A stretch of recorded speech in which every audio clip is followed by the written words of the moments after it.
Hey, what's up everybody and welcome back to my channel Global Infolink। तो अगर पाकिस्तान के visit visa के approval ratio की बात की जाए तो पाकिस्तान का विजिट वीज़ा अप्रूवल रेशो पूरी दुनिया में हर साल नीचे से नीचे गिरता जा रहा है। I am not talking about the western countries like UK, Europe, America, Australia, उनकी तो बात ही नहीं कर रहा, बट मैं बात कर रहा हूँ अरब ममालिक की। वैसे तो पूरी दुनिया में 95 लाख लोग पाकिस्तान से बाहर मुकीम हैं, जिसमें ऑलमोस्ट 50 लाख से ज़्यादा लोग सिर्फ अरब ममालिक के अंदर हैं। अरब ममालिक के अंदर सऊदीया, यूएई, कतर, बहरीन, ओमान शामिल हैं। बट अनफॉर्चुनेटली अगर देखा जाए तो 2024 पाकिस्तान के लिए बहुत बुरा साल रहा है इन टर्म्स ऑफ एवरीथिंग। अरब ममालिक वो कंट्रीज थी जो कि पाकिस्तान को ईजीली वीज़ा दे देती थी। वेस्टर्न कंट्रीज ने तो बहुत सालों पहले ही पाकिस्तान को विजिट वीज़ा देना बंद कर दिया, अनटिल अनलेस आप बहुत ही बड़े कोई ब्यूरोक्रेट्स या कोई कंट्री के मिनिस्टर्स वगैरह या आप कोई बहुत बड़े बिजनेसमैन या सेलिब्रिटी हैं, तभी आपको विजिट वीज़ा मिलेगा। अदरवाइज नॉर्मल जो पाकिस्तानीज हैं उनको विजिट वीज़ा नहीं मिलता वेस्टर्न कंट्रीज का। बट अरब कंट्रीज वो कंट्रीज थी जो कि स्टिल पाकिस्तानीज को इजीली विजिट वीज़ा दे दिया करती थी। बट 2024 अगर देखा जाए स्पेशली यूएई के हवाले से, तो 2024 पूरा साल ऐसा रहा है कि जिसमें हमें हर मंथ में कोई ना कोई न्यूज़ आती रही कि पाकिस्तानी इसका वीज़ा बैन हो गया है, पाकिस्तानी इसका विजिट वीज़ा बैन हो गया है, पाकिस्तानी इसका वर्क वीज़ा बैन हो गया, पाकिस्तानी इसके वीज़ा नहीं निकल रहे। हर महीने हमें इसी तरह की न्यूज़ आती रहती थी। बट ये रूमर्स क्यों उठते थे? क्योंकि इसके बैकग्राउंड में कोई ना कोई पिक्चर थी, क्योंकि 2024 जो है वो पाकिस्तान के लिए बहुत टफ ईयर रहा है in terms of visit visa, specially in UAE. 2024 में यूएई ने एमनेस्टी स्कीम लॉन्च की थी, जिसके अंदर बेसिकली वो लॉन्ड्रिंग कर रहे थे जितने भी इलीगल रेजिडेंट्स हैं या जो कि इलीगल रह रहे हैं, विदाउट वीज़ा रह रहे हैं, चाहे वो पाकिस्तानी, इंडिया या किसी भी कंट्री से हो, उनको फ्री एक्सेस दे रही थी। इधर अगर आप जॉब फाइंड कर सकते हैं तो आपका वीज़ा कन्वर्ट हो जाएगा, अदरवाइज आपको विदाउट एनी फाइन आपको डिपोर्ट कर दिया जाएगा। तो उससे बहुत से लोगों ने फ़ायदा उठाया। बट पाकिस्तानीज़ की अगर बात की जाए तो उसके साथ साथ ये लॉन्ड्रिंग चल रही थी कि पाकिस्तानीज़ के कौन से इलाके और किस इलाके के लोग ज़्यादातर इलीगल रह रहे हैं या किस इलाके के लोग जो कि इलीगल कामों में मुलविस हैं। उसी वजह से पाकिस्तानीज़ का वीज़ा बैन तो कम्प्लीटली बैन नहीं था, बट रिस्ट्रिक्टेड था।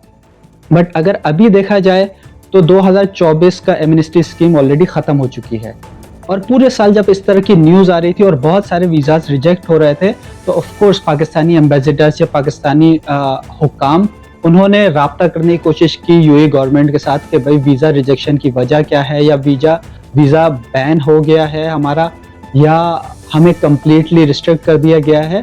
तो उनकी तरफ से कोई जवाब नहीं आया। बट काफ़ी ज़्यादा ईमेल्स या लेटर्स वगैरह उनको भेजने के बाद 2024 के एंड में यूएई ऑफिशियल्स ने ऑफिशियली लेटर जो है पाकिस्तानी एम्बेसडर को पकड़ाया है, जिसमें उसने क्लियरली रीजंस मेंशन किए कि हमने किस वजह से पाकिस्तानीज़ के वीज़ा या तो बैन किए हैं या तो रिस्ट्रिक्ट किए हैं। तो यूएई हुकाम की तरफ से जो लेटर एम्बेसडर को पकड़ाया गया, उसमें सबसे पहला रीज़न ये बताया गया कि पाकिस्तानी बहुत सी पॉलिटिकल एक्टिविटीज़ में शामिल हैं, और दूसरी चीज़ पाकिस्तानी यूएई की पॉलिसीज़ पे बहुत ज़्यादा तनकीद करते हैं सोशल मीडिया पर, जो कि बिल्कुल अलाउ नहीं है इस कंट्री के अंदर। और तीसरी ये कि जिस तरह 2024 के अंदर हमें सुना कि पाकिस्तानी वगैरह के बहुत सारे फेक डिग्रीज वगैरह जमा कराई गई हैं, क्योंकि ओरिजिनल डिग्री की रिक्वायरमेंट आ गई थी, तो पाकिस्तानियों ने फेक डिग्रियाँ जमा करानी शुरू कर दी, जिसकी वजह से बहुत सारी उनकी फेक डिग्रियाँ पकड़ी गई हैं। और उसके अलावा जैसे कि बहुत सी सिटीज़ जो हैं पाकिस्तान की यूएई कंट्रीज़ के अंदर विजिट वीज़ा के लिए बैन है, तो इसी वजह से बहुत से वहाँ के लोग जो है वो दूसरे सिटीज़ के पासपोर्ट या एमरेट्स आईडी या एनआईसी बनाकर वीज़ा के लिए अप्लाई करते हैं। और इसके अलावा जो है चोरी चकारी, फ्रॉड और स्कैम्स वगैरह के अंदर पाकिस्तानियों का रेशो सबसे ज़्यादा हाई है। और अगर लास्ट रीज़न देखा जाए वो तो सबसे ज़्यादा हमारे लिए शर्म का मकाम है कि हमारी लिस्ट जो है वो भीख मांगने में सबसे नंबर 1 है। हमारी इस एक्टिविटी पर तो यूएई गवर्नमेंट और यूएई मीडिया ने बाकायदा डॉक्यूमेंट्रीज भी बनाई है, जिसके अंदर पूरे पाकिस्तान से या पाकिस्तान के डिफरेंट इलाकों से फैमिलीज यहाँ पर विजिट वीज़ा पर आती हैं, और वो यहाँ पर आके भीख मांगती हैं। भीख मांग के जो भी मतलब कंपनीज के थ्रू और पूरे एजेंट्स के थ्रू ये काम होता है, उस पर पूरी एक डॉक्यूमेंट्री बनाई है, जिसके अंदर उन्होंने लिटरली इनको रिकॉर्ड किया कि भाई इनको कौन उठाता है, कहाँ से अकोमोडेशन दी है, किधर छोड़ते हैं इनको। तो हमारे लिए लिटरली ये बहुत ज़्यादा शर्म का मकाम है। तो ये पूरी लिस्ट थी जिसकी वजह से पाकिस्तानियों के वीज़ा रिस्ट्रिक्ट हुए हैं और बैन हुए हैं, और यही वजूहत बनती है पूरी दुनिया में हमारे पासपोर्ट की वैल्यू गिरने की। और हमारा पासपोर्ट इस वक्त पूरी दुनिया में चौथे नंबर पर वीकेस्ट पासपोर्ट है। Even though Somalia, Nigeria, Uganda और ये जो जंग ज़्यादा कंट्रीज हैं, उनकी पासपोर्ट की वैल्यू हमारे पासपोर्ट से ज़्यादा है। बेसिकली विजिट वीज़ा जो किसी भी कंट्रीज के लिए होता है वो इंटरटेनमेंट पर्पस और इंजॉयमेंट पर्पस और टूरिस्ट पर्पस होता है। बट हमारे मुल्क के अंदर विजिट वीज़ा का मतलब ही कुछ और समझ लिया है कि विजिट वीज़ा का मतलब क्या है कि किसी भी कंट्री के अंदर इंटर हो जाओ, उसके बाद वापस तो जाना ही नहीं है। इसी बेस पर पूरी दुनिया के पासपोर्ट्स की रैंकिंग इवेल्युएट होती है। बट हाँ, अगर रिजेक्शन रेशो की बात की जाए तो ऐसा नहीं कि सिर्फ पाकिस्तानियों का रिजेक्शन रेशो बढ़े थे 2024 में। जैसा कि मैंने आपको पहले बताया कि 2024 में यूएई एमनेस्टी स्कीम पे काम कर रहे थे, जिसमें वो सारी क्लियरिंग कर रहे थे, सारी सफाई कर रहे थे कि भाई जो भी इलीगल हैं या जो भी इस तरह की एक्टिविटीज़ में शामिल है, ना तो उनको कंट्री में घुसने दिया जाए और ना ही वो जो उस तरह के लोग हैं उस कंट्री में उनको रहने दिया जाए। तो इसी वजह से इंडिया, नेपाल, भूटान और ये इस तरह की बहुत सी, श्रीलंका और पाकिस्तान, इन कंट्रीज के बहुत सारे वीज़ा रिजेक्ट हुए हैं। वेल, ये टॉपिक तो बहुत लंबा चलता जाएगा क्योंकि मेरी तरह हज़ारों ऐसे पाकिस्तानी हैं जो कि अपने मुल्क का नाम रोशन करना चाहते हैं दूसरी दुनिया में, या अपने मुल्क के पासपोर्ट की वैल्यू बढ़ाना चाहते हैं। तो वो सारे बड़े जले हुए, दुखे हुए बैठे हुए हैं क्योंकि हमें आए दिन इस तरह की न्यूज़ वगैरह मिलती रहती है। बट क्या किया जाए। तो well, back to the topic कि पाकिस्तान का इस वक्त विजिट वीज़ा लग रहा है कि नहीं लग रहा है। तो ऑथेंटिक ज़राए के मुताबिक सबसे पहले तो पाकिस्तानी का बैचलर्स जो है, बैचलर मतलब सिंगल, अगर आप सिंगल वीज़ा अप्लाई करते हैं, चाहे वो लड़का हो या लड़की, तो अप्रूवल के चांसेस 50-50 हैं। फैमिलीज़ का लग रहा है, फैमिलीज़ की कोई इशू नहीं अगर आप फैमिलीज़ के साथ अप्लाई कर रहे हैं, मतलब फुल फैमिली। बट ये नहीं कि आपने लेट से हस्बैंड, वाइफ और किड्स का अप्लाई किया फॉर विजिट वीज़ा और बाद में आप अकेले ट्रैवल कर रहे हैं बैग उठा के उस कंट्री में, तो वो हो सकता है वो आपको एयरपोर्ट पर ही रोक के डिपोर्ट कर दें, क्योंकि आपने वीज़ा फैमिली के बेस पे अप्लाई किया है, तो आपकी फैमिली को आपके साथ आना चाहिए। वेल, 2025 के अंदर जो डॉक्यूमेंट रिक्वायरमेंट है वो थोड़ी सी और स्ट्रिक्ट कर दी गई है पाकिस्तानियों के लिए, क्योंकि 2024 में जो कुछ भी हुआ उसके बाद उन्होंने ये डिसाइड किया, क्योंकि देखें हमारे इस कंट्री के साथ बड़े पुराने ताल्लुकात है, इसी वजह से ये हमें कम्प्लीटली बैन नहीं कर रहे, जिस तरह आर्मेनिया हो गई या बहुत सी ऐसी कंट्रीज है जहाँ पे हम परमानेंटली बैन है। तो सबसे पहले जो डॉक्यूमेंट्स रिक्वायरमेंट है उसके अंदर ऑफ कोर्स पासपोर्ट और आपकी पासपोर्ट साइज फोटोकॉपी चाहिए होती है।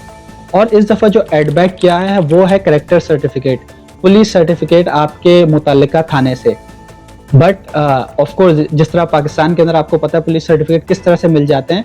फोर्थ थिंग, अगर आपका वीज़ा लग जाता है तो उसके बाद कुछ रिक्वायरमेंट्स जो कि उन्होंने एडिशनली डाली हैं, जिसके अंदर सबसे पहले तो on the airport show money है, 3000 दरम कैश मनी आपके पास होना चाहिए। 3000 दरम अगर पाकिस्तानी उसमें कन्वर्ट किया जाए तो तकरीबन 2,40,000 के करीब बनता है। और आपके पास रिटर्न टिकट ओरिजिनल होना चाहिए सेम फ्लाइट से, जैसे कि आप लेट से एमिरेट्स एयरलाइन से ट्रैवल कर रहे हैं तो एमिरेट्स एयरलाइन का रिटर्न टिकट होना चाहिए, या फ्लाई दुबई से ट्रैवल कर रहे हैं तो फ्लाई दुबई का रिटर्न टिकट होना चाहिए। और आप कहाँ रुकेंगे, आपका अकोमोडेशन प्रूफ, अगर आप होटल में रुकेंगे तो होटल अकोमोडेशन का आपका प्रूफ और बुकिंग होनी चाहिए, या अगर आप किसी के पास रह रहे हैं, किसी दोस्त फैमिली मेम्बर के पास, तो उसके अकोमोडेशन का प्रूफ होना चाहिए, जैसे कि टेनेंसी कॉन्ट्रैक्ट या तौतीक वगैरह, कि आपका दोस्त कहाँ पर रहता है और वो क्या करता है, उसके बारे में थोड़ी सी मालूमात हो सकता है आपसे एयरपोर्ट पर पूछी जाए। बट ये 2025 की न्यू अपडेट्स हैं। इसके अलावा देखें बहुत से लोग, कुछ लोगों के वीज़े लग रहे हैं और वो एयरपोर्ट पर आ रहे हैं, तो कुछ लोगों से पूछा भी जा रहा है ये सब सवालात और कुछ लोगों से नहीं भी पूछे जा रहे। अब जिनसे नहीं पूछे जा रहे वो तो उनकी लक है, बट जिनसे पूछा जा रहा है अगर उनके पास ये रिक्वायरमेंट नहीं है तो UAE has a rights to deport you. तो भाई यूएई एक ऐसी कंट्री थी जो कि पाकिस्तानियों के लिए सबसे बेस्ट थी कि भाई पाकिस्तानी को अगर भी किसी को बाहर मुल्क जाना है तो बस वो विजिट वीज़ा लेता था और यहाँ पर आके जॉब ढूंढ कर अपने जिंदगी का एक पहिया चलाना शुरू कर देता था। बट अनफॉर्चुनेटली हमारे ही वजह से, हमारी हरकतों की वजह से यूएई तक में हमारे मुल्क को अब जो है रिस्ट्रिक्ट करना शुरू कर दिया। उसके अलावा जो है 25 सिटीज़ ऐसी हैं जिनके वीज़ा तो वैसे ही बैन है। बट अगर आप यूएई आना चाह रहे हैं तो आप अपने वीज़ा अप्लाई कर सकते हैं किसी भी ट्रैवल एजेंट के थ्रू, बट ये है कि आप अपनी जो रिक्वायरमेंट्स है वो पूरी रखें। और अगर फैमिली के साथ अप्लाई करेंगे तो वीज़ा अप्रूवल के चांसेस ज़्यादा हैं। रिसेंटली अभी मेरे एक दोस्त है, उसने अप्लाई किया था तो उसका रिजेक्ट हो गया था। क्यों? क्योंकि उसने बैचलर अप्लाई किया। बट एक और मेरा दोस्त है, उसने अपनी फैमिली के साथ अप्लाई किया तो उसका लग गया। तो ये आपके ऊपर है कि आपकी लक आपका साथ देती है कि नहीं। बट यस, रिजेक्शन रेशो अभी भी है।